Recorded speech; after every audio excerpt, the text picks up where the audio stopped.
Hi, I'm Cliff Avare. I've known Grace for probably 17 years or so. There's only two things I think of that I'd like to talk about my experience of John. And the first is really the first time I not necessarily met him. I think I saw him, through a door and said hi or something. But the first time I had any interaction with him was back when A&E was doing these specials on these guys that made choppers, that customized choppers, and I rode motorcycles, and I had a chopper. So I called Grace one day and I said, because I got off work at a decent time, and I said, is John there? And she goes, yeah, with some of his friends. And I said, tell him to stay there. I'm going to be there in less than 15 minutes. She goes, I think they're about to go somewhere. And I said, just tell him to stay there. I just want to come by and tell him I want to show him something. I'll be there in less than 15 minutes. So she told him, and I think probably he and I think he was maybe 14 or something, his friends begrudgingly hung around.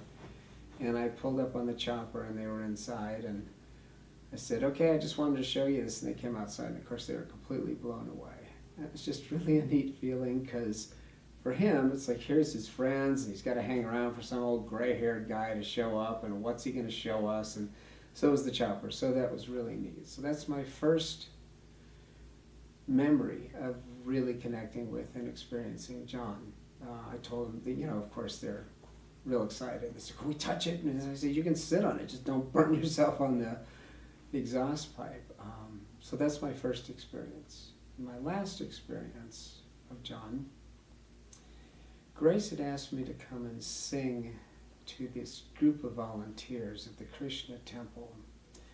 And I said yes, because I love Grace, but to be honest, I don't sing in front of people. I mean, I sing in front of one person. I've never sang in front of a group, so it's slightly intimidating, I think. I was just concerned how I'd feel. So I get there, and after seeing a few people, I saw John, gave him a great hug. We had a wonderful conversation, and then I went out and sat down and waited and asked Grace. Finally, she said, yeah, start singing now, because there's these people, some of them not paying attention, and which is kind of helpful if you're not that comfortable singing to a group. But anyway, there's enough people there. So, grabbed the guitar, I started singing, and the first person I connected with was John. And I remember looking in his eyes, and he was radiating the most pure, intense love and light. It just is a connection I've always felt with him, but it was different. It was so powerful. And it was great for me because I felt deep joy and peace. And I was never nervous for a second, which again, I'm not a nervous person, but it's just weird singing to a group of people. Of course, singing to them, some of them weren't paying attention, which was fine. And some of them were looking at me like this. The whole time I was playing, like, you stink, I don't want to hear this.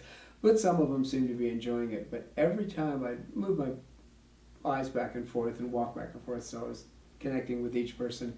Every time I come back to John, he's just, I can't even, it's inexpressible. The intensity of love, the intensity of light, it's just the best thing in the world. So, those are the two experiences I'd like to share. That's it.